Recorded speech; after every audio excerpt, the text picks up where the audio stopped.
Josi, então, como é que eu faço para dizer que há o perigo de um dano ao risco ou resultado útil do processo? Pois bem, de praxe da FGV, ela não deixa isso claro, tá? Ela vai narrar a historinha. E aí, gente, claro, até o dia da nossa prova, a gente vai treinar tanto, que vocês já vão saber de cor, né, as provas. Aliás, nesse curso a gente tem lá 8 aulas com as 8 últimas provas da FGV, justamente para você dominar, né? Para você saber como que são essas provas da FGV, que são extremamente importantes, você conhecer a sua banca. Então, de praxe, ela não vai falar. E aí, como que você vai dizer que há esse perigo? Eu não posso inventar dados sob pena de identificação. Então, o que eu tenho para fazer é de forma genérica. Tá? Então, a gente vai abrir um tópico para dizer, não precisa copiar agora que eu vou te ensinar certinho como monta esse tópico. Só estou te clareando, digamos assim, as ideias. Então, a gente vai abrir um parágrafo para dizer, ó, e o perigo de dano ou risco ao resultado útil do processo está presente em razão das consequências fiscais que o contribuinte pode vir a sofrer. Aí você vai falar, que consequências? Você disse tudo e não disse nada, na verdade. Então, você vai dizer dessa forma. E o perigo de dano ou risco ao resultado útil do processo estão presentes em razão das consequências fiscais que o contribuinte pode vir a sofrer. Consequência de execução fiscal, penhora de bens, entendeu? Mas você não precisa deixar tão claro. Basta você escrever. E as consequências estão... o perigo de dano ou risco ao resultado útil do processo estão presentes, dado as consequências fiscais que o contribuinte pode vir a sofrer. Certo? Até aqui foi? Sim ou não? Bom, agora, pode acontecer da minha prova trazer um perigo de dano? Pode. E aí eu não posso ficar nessa generalidade. Eu tenho que especificar. Exemplo. Uma mercadoria perecível foi apreendida. Aí você vai dizer, ó, é perigo de dano, uma vez que a mercadoria do contribuinte foi apreendida, é uma mercadoria perecível, percebe? Aí você vai trabalhar com o elemento que o nosso examinador trouxer para a nossa prova. Caso contrário, a gente deixa de forma genérica.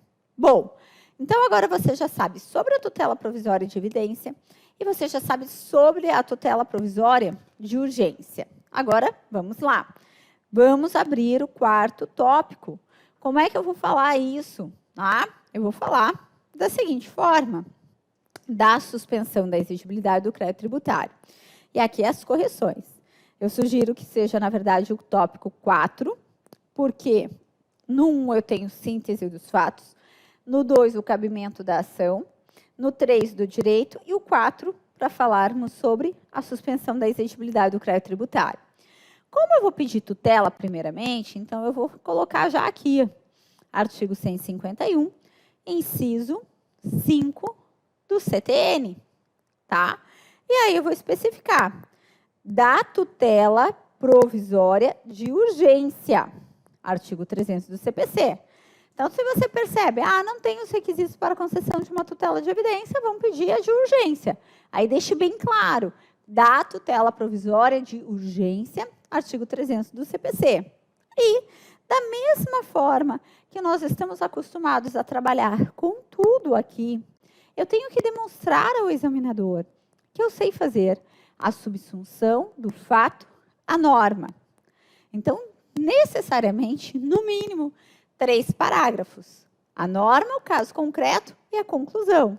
Então, a minha sugestão é que você tenha lá, nos termos do artigo 300 do CPC, será concedida a tutela provisória de urgência quando houver probabilidade do direito e perigo de dano ou risco ao resultado útil do processo. Então, veja, você trouxe, na verdade, nesse primeiro parágrafo, o que está na norma. Tá? Nos termos do artigo 300 do CPC, será concedida a tutela provisória de urgência quando houver probabilidade do direito e perigo de um risco ou dano ao resultado útil, perigo de um dano ou risco ao resultado útil do processo. No parágrafo 2º, você vai dizer agora o caso concreto. No presente caso, a probabilidade do direito, conforme já dito acima, está presente. E aí, observe, por que eu trabalho com a tutela provisória depois do direito? Porque eu já relatei toda a parte do direito, eu já estou super sabendo por que eu tenho aquele direito. E aí fica bem mais fácil. Você não vai ter que ficar criando 1000 coisas, gente. Vai ficar bem mais simples isso aqui para vocês. Então, no presente caso, a probabilidade do direito, conforme todo dito acima, uma vez que... Aí você fala de forma resumida. Por exemplo, uma vez que houve violação ao princípio da legalidade, violou o artigo 150, inciso 1 da Constituição Federal, e ainda os princípios das anterioridades do exercício nonagesimal, conforme preconiza o artigo 150, inciso 3, alíneas B e C da Constituição Federal. Percebe? Aí você não tem que entrar em todo aquele detalhamento, senão você perde tempo, gasta espaço e a prova não vai te pontuar mais por isso, não. Então, muito melhor nós trabalharmos com a tutela provisória depois que a gente já trabalhou com a parte do direito, sobretudo porque aqui nesse parágrafo a gente tem que falar, ó, no presente caso, a probabilidade do direito, conforme dito acima, uma vez que houve a violação, aí vai de acordo com o caso em concreto. E fazendo de forma, né, genérica, a gente coloca ainda o perigo de dano ou risco ao resultado útil do processo se justifica em razão das consequências fiscais que o contribuinte pode vir a sofrer. Pronto, disse tudo e não disse nada. E depois, a conclusão. Assim, presentes os requisitos do artigo 300 do CPC, quais sejam, repita, probabilidade do direito e perigo de um dano ou risco ao resultado útil do processo, a autora faz jus à concessão da tutela provisória de urgência, a fim de, é importante que você diga, tá? A fim de suspender a exigibilidade do crédito tributário nos termos do artigo 151, inciso 5 do CTN. Então, você tem que dizer para que você quer a tutela. Ah, eu quero a tutela a fim de. Isso é importantíssimo, pessoal. Certo? Fechamos aqui sobre a tutela provisória de urgência. Josi, e se fosse uma tutela provisória de evidência? Vamos lá, o que vai mudar? Eu vou trazer a norma, caso concreto, e a conclusão. Sempre a mesma coisa. E aí eu já vou trazer também no título, né, da tutela provisória de evidência, artigo 301 do CPC. Primeira norma, nos termos do artigo 311, inciso 2 do CPC, será concedida a tutela provisória de evidência quando a comprovação das alegações de fato dependa apenas de prova documental e haja tese já afirmada em súmula vinculante. Próximo parágrafo, no presente caso, aqui ó, no presente caso, a comprovação dos fatos depende apenas de prova documental e a tese firmada em súmula vinculante, como a súmula vinculante número 41 determina ser inconstitucional a cobrança de taxa sobre o serviço de iluminação pública. Gente, é claro que se eu optar por uma tutela provisória de evidência, eis que existe uma súmula vinculante, eu terei que mencionar, tá? Não posso só soltar aos ventos que existe a súmula vinculante, eu tenho que mencionar, certo? Fez isso? Percebam, na tutela provisória de evidência, eu não preciso demonstrar perigo de dano ou risco ao resultado útil do processo, porque de tão evidente que é o meu direito, o juiz já deve conceder essa tutela. Agora, eu só vou fazer a conclusão, tá? A conclusão é, assim, presentes os requisitos do artigo 311, inciso 2 do CPC, quais sejam comprovação dos fatos por meio de prova documental e tese já afirmada em súmula vinculante, a autora faz jus à concessão de tutela provisória de evidência, a fim de suspender a exigibilidade do crédito nos termos do artigo 151, inciso 5 do CTN. Então, viram como é simples? E a minha sugestão é, quando a prova não falar nada, além do tópico da tutela, nós iremos abrir também o tópico do depósito. Tá? E como que você vai trabalhar? Você vai colocar lá 4.2 do depósito do montante integral. Artigo 151, inciso 2 do CTN. Caso não seja o entendimento de Vossa Excelência, pela concessão da tutela provisória, informa a autora que irá realizar o depósito do montante integral, conforme a súmula 112 do STJ. Aqui, a minha sugestão é que vai lá para o artigo 151, inciso 2 do CTN, que é quem fala sobre a realização do depósito do montante integral. Agora, faça uma remissão para a súmula 112 do STJ. A súmula 112 diz que, para suspender a exigibilidade do crédito, tem que fazer o depósito do montante integral em dinheiro. Então, só para deixar bem completo, eu acho importante você sempre também fazer menção à súmula 112, para dizer, ó, eu vou fazer o depósito nos termos da súmula. Aí coloca lá, que irá realizar o depósito do montante integral, conforme a súmula 112 do STJ, a fim de suspender a exigibilidade do crédito tributário nos termos do artigo 151, inciso 2 do CTN. Então, esse é um parágrafo bem menor, né? Mas você vai aqui, gente, dizer tudo o que o examinador quer ouvir. Ele quer saber se você conhece o nosso direito tributário, a nossa prática tributária. E você sim conhece. Você já é um advogado tributarista. Fechamos o tópico 4. Agora, finalmente, é aquele momento da prova que você já começa a abrir um sorriso, sabe?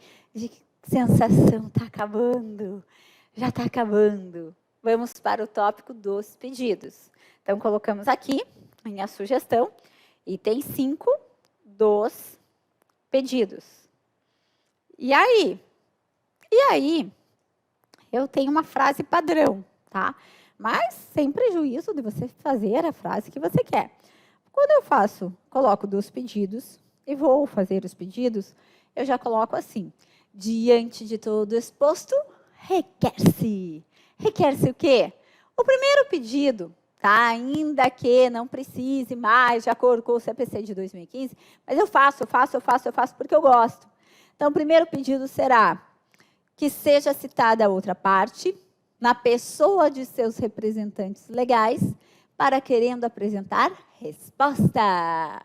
Então, primeiro pedido, que seja citada a parte ré ou que seja citada a outra parte, para querer, na pessoa de seus representantes legais, para querendo apresentar resposta. Ponto. Continua. Informando desde já sobre o desinteresse na realização da audiência de conciliação ou mediação, nos termos do artigo 319, inciso 7 do CPC. O que eu quero que você preste atenção aqui, tá? Essa informação sobre interesse ou desinteresse, ela está no artigo 319, inciso 7 do CPC.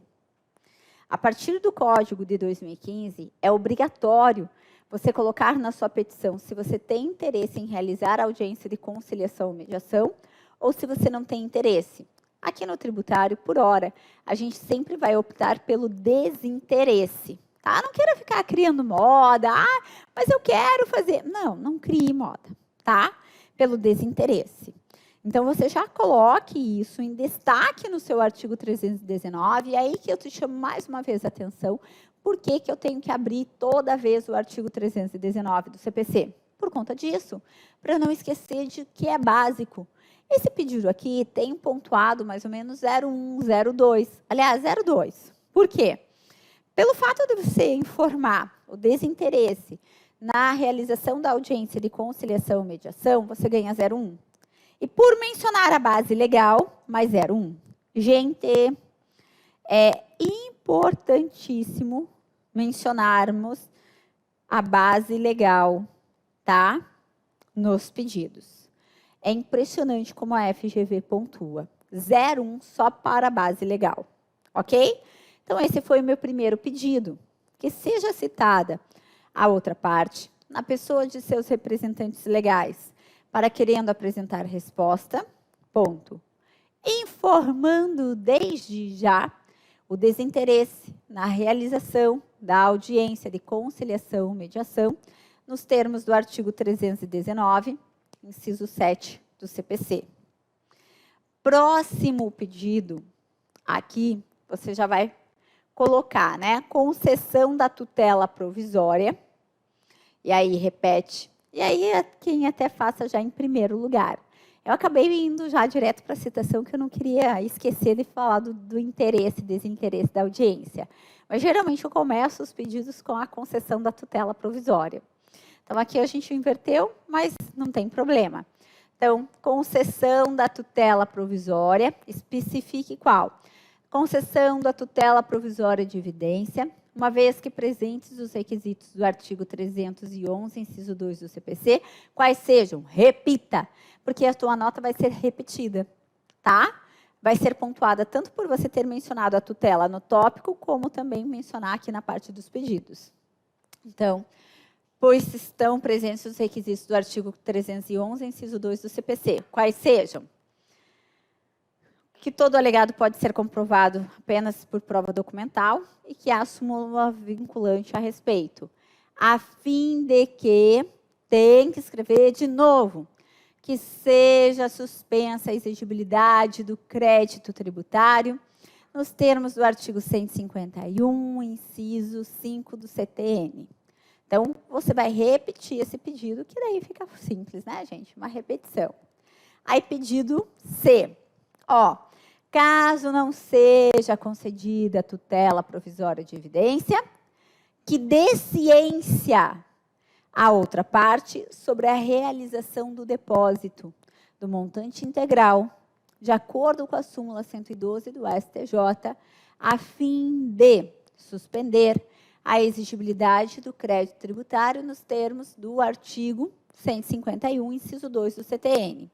Veja, muitos de vocês vão falar, ô Josi, é óbvio se eu colocar na peça que se não for concedida a tutela eu vou fazer o depósito, o juiz nem vai conceder a tutela. Isso na prática a gente não vai fazer, isso é óbvio. Mas na prova da OAB, eu não tenho outra oportunidade para demonstrar meu conhecimento jurídico. Ou eu demonstro todo o meu conhecimento jurídico agora, ou não tem por que eu demonstrar depois. Então, aqui na prova da OAB, a gente faz dessa forma. Aí, próximo pedido.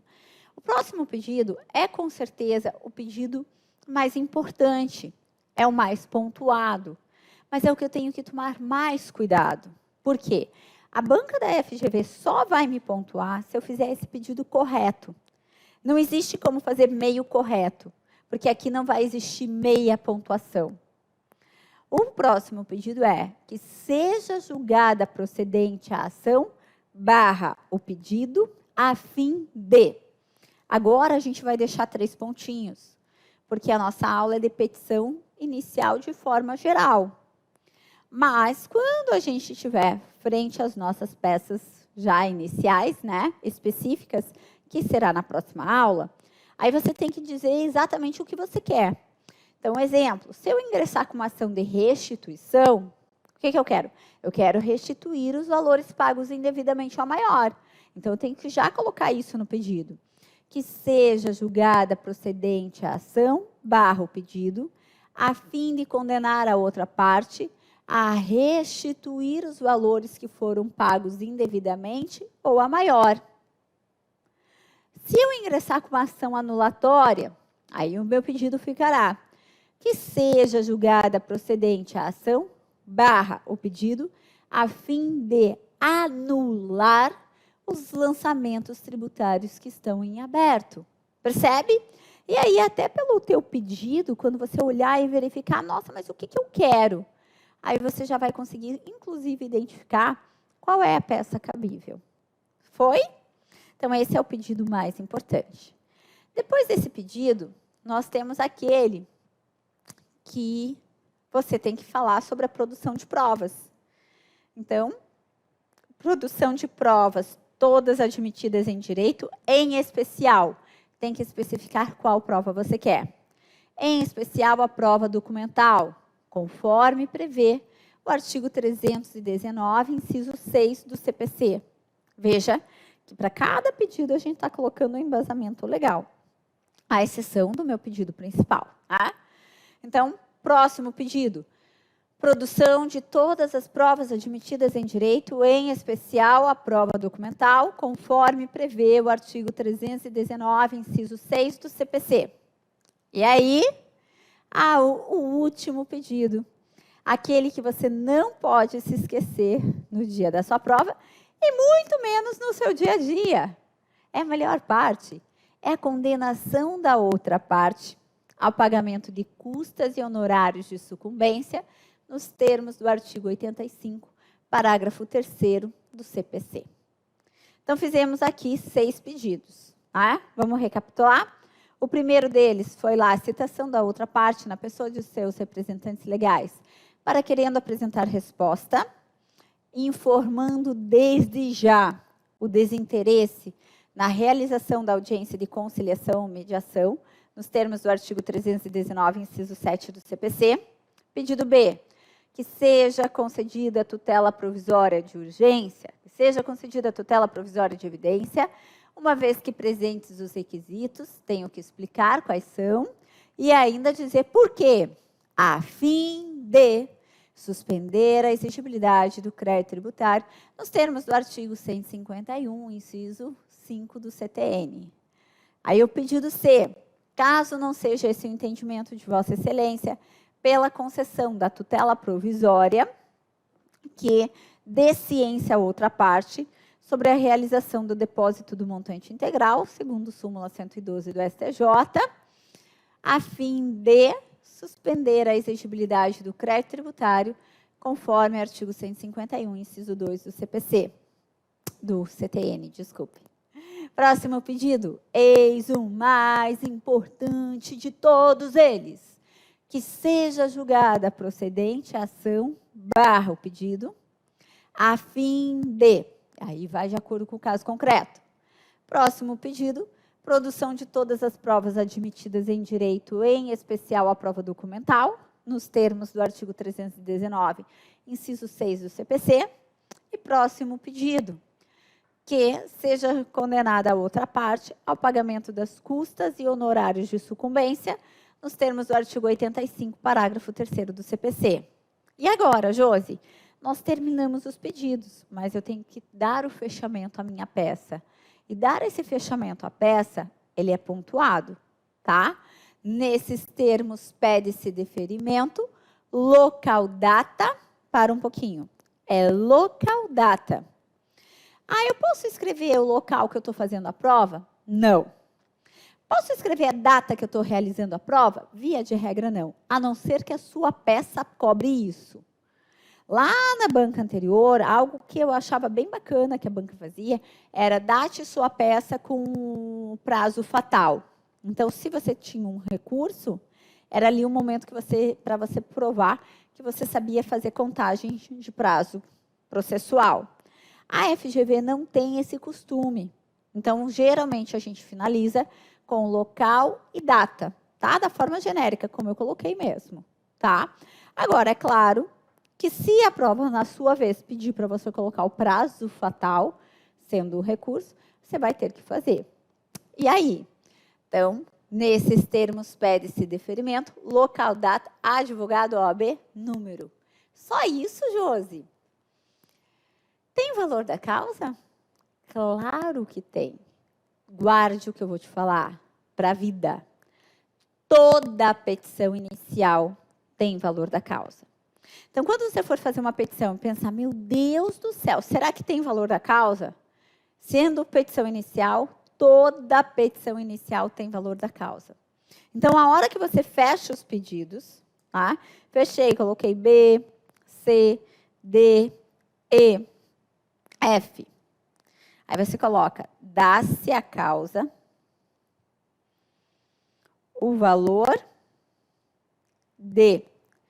E aí deixamos aqui, reticências, porque geralmente a nossa prova não dá o valor da causa. E eu que não posso inventar o valor da causa. E aí sim, nesses termos, pede-se deferimento, local, data, advogado, OAB, número. E aí é só correr para o abraço. Momento de alegria, de muita alegria. Vocês não têm ideia como é o momento em que você termina a peça, gente. É de muita alegria. Então, fechamos os pedidos, dá-se a causa o valor de... Lembrando, a prova não traz qual é o valor, mas se trouxer, eu vou ter que dizer qual é o valor. Claro. E, nesses termos, pede-se deferimento, local, data, advogado, OAB, número. E aí, essa alegria. Fechamos aqui, meus queridos, a petição inicial, tá? Eu acabei fracionando em 3 aulas para não ficar cansativo para vocês, mas essa é a nossa petição inicial. Próxima aula, nós iremos iniciar já com as petições específicas. E será nada mais, nada menos que a queridinha da FGV, que é a ação de restituição. Dizer que é a queridinha da FGV não quer dizer que vai ser a nossa peça, né? Mas que eu peço a vocês que venham para a próxima aula já animados, empolgados, porque é uma peça que a FGV tem cobrado tanto na parte de peça prático-profissional, como também na parte das perguntas. E por isso que nós iremos dedicar um tempo muito valioso para estudarmos a ação de restituição. Um beijo grande para vocês, que a próxima aula é ação de restituição. Até mais, meus queridos!